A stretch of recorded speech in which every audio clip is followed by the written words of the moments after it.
News, सच जरूरी है। नमस्कार दर्शकों, ये है एमएस न्यूज नेटवर्क और आप देख रहे हैं एमएस न्यूज टीवी में हूँ आपके साथ शुभांगी। तो आइए देखते हैं आज की कुछ खास खबरें। खेलो इंडिया यूनिवर्सिटी गेम्स का वर्चुअल माध्यम से उद्घाटन करेंगे प्रधानमंत्री।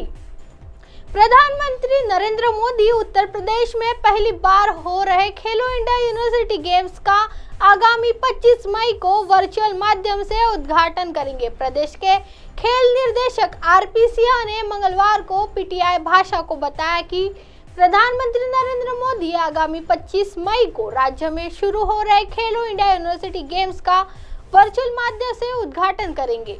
उन्होंने बताया है कि लखनऊ के बाबू बनारसी दास विश्वविद्यालय में आयोजित होने वाले उद्घाटन समारोह में प्रदेश के मुख्यमंत्री योगी आदित्यनाथ और केंद्रीय खेल मंत्री अनुराग ठाकुर भी मौजूद रहेंगे। सिंह ने बताया कि उत्तर प्रदेश में पहली बार आयोजित किए जा रहे यूनिवर्सिटी गेम्स में देश भर के 208 विश्वविद्यालय के लगभग 4900 खिलाड़ी हिस्सा लेने वाले हैं। उन्होंने बताया कि इन खेलों के तहत आगामी 25 मई से 3 जून तक नोएडा, लखनऊ, वाराणसी और गोरखपुर में कुल 21 स्पर्धाओं का आयोजन होगा। लखनऊ में 12, नोएडा में 5, वाराणसी में 2 और गोरखपुर में 1 स्पर्धा का आयोजन होगा। शूटिंग रेंज उपलब्ध नहीं होने की वजह से निशानेबाजी प्रतियोगिता का आयोजन दिल्ली में किया जाएगा। आइए बढ़ते हैं अगली खबर की तरफ।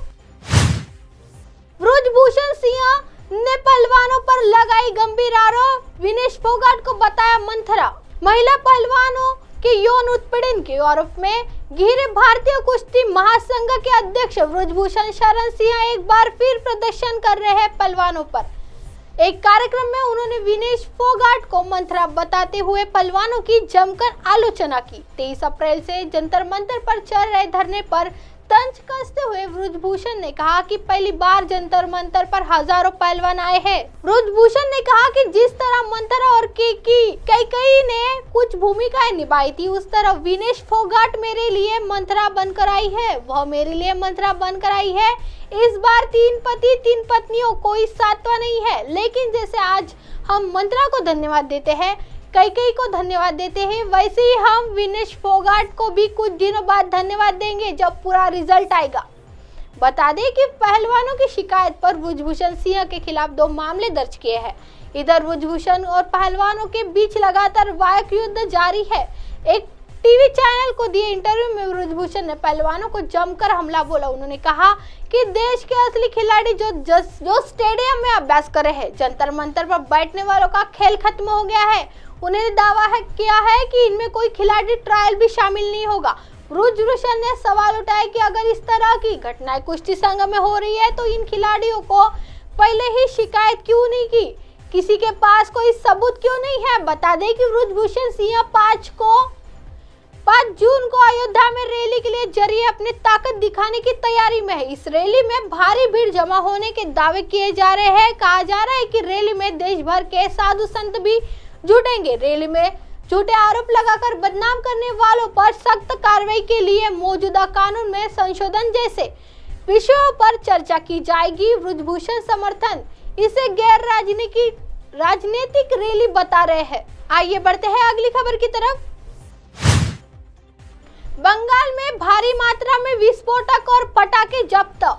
पश्चिम बंगाल के ग्रामीण इलाकों में पुलिस ने विभिन्न स्थानों पर छापेमारी कर भारी मात्रा में विस्फोटक और प्रतिबंधक पटाखे जब्त किए हैं। पुलिस ने इस सिलसिले में पटाखों का अवैध रूप से निर्माण करने वाले कारखाने चलाने के आरोप में कम से कम 100 लोगों को गिरफ्तार किया है। पुलिस अधिकारी ने कहा है कि विस्फोटकों और प्रतिबंधक पटाखों की बरामदगी के सिलसिले में पुलिस द्वारा कुल 132 मामले दर्ज किए गए हैं।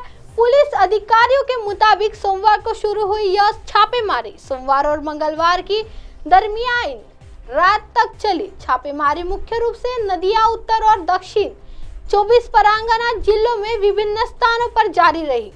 पुलिस अधिकारी ने कहा कि अब तक हमने लगभग 34,000 किलोग्राम विस्फोटक और प्रतिबंधक पटाखे जब्त किए हैं तथा इस सिलसिले में कम से कम 100 लोगों को गिरफ्तार किया है। यह गिरफ्तारी बीती रात छापेमारी के दौरान की गई। उन्होंने कहा कि विभिन्न जिलों की पुलिस को अधिकारियों को 29 मई तक राज्य सचिवालय में विस्फोटक और पटाखों की बरामदगी और गिरफ्तारियों से संबंधित रिपोर्ट प्रस्तुत करने के लिए कहा है। पिछले 8 दिनों के दौरान ग्रामीण बंगाल में अवैध पटाखा निर्माण इकाइयों में विस्फोट की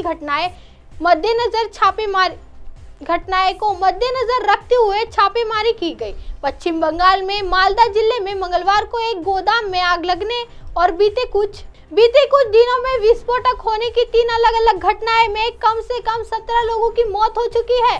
पूर्वी मेदिनीपुर जिले में एक एग्रा 16 मई को एक हुई विस्फोट में मुख्य आरोपी समेत 12 लोगों की मौत हो गई, जबकि सोमवार को दक्षिण 24 परगना के बजबज में एक ही परिवार के 3 सदस्यों की मौत हो गई और उसी दिन बीरभूम जिले के दुर्बाजपुर में हुई एक अन्य विस्फोट में किसी की मौत नहीं हुई। अब आप हमारे चैनल को आपके मोबाइल पर भी देख सकते हैं। मोबाइल ऐप पर देखने के लिए play store MS News T आज डाउनलोड करें। इंस्टा, ट्विटर, हाईकुक, फेसबुक और कई सोशल मीडिया के प्लेटफॉर्म पर हमारा चैनल उपलब्ध है। आप इसे यूट्यूब पर भी देख सकते हैं। आप हमारे चैनल को लाइव भी देख सकते हैं www.msnewst.com पर। फिलहाल वक्त तो चला दर्शकों ब्रेक का। ब्रेक से लौटने के बाद देखिएगा देश और दुनिया की तमाम खबरें। बनी रही MS News TV पर। नमस्कार।